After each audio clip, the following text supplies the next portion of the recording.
Huwag mo akong husgahan sa kaunti mong kaalaman kasi kilala mo lang ako sa pangalan, hindi sa galawan. Pinanganak akong mahirap, hindi ako pinalad makapagtapos ng pag-aaral kaya binawi ko na lang sa sipag at diskarte sa buhay. Oo, wala akong pinag-aralan pero kaya kong kumita sa lansangan na hindi mo makukuha sa taas ng iyong pinag-aralan.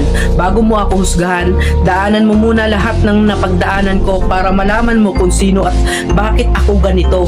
Huwag mo husgahan ng isang tao dahil sa natapos niya, dahil minsan kahit yung mga taong hindi man humahawak ng diploma, daig pa nila yung nakagraduate ng may corona.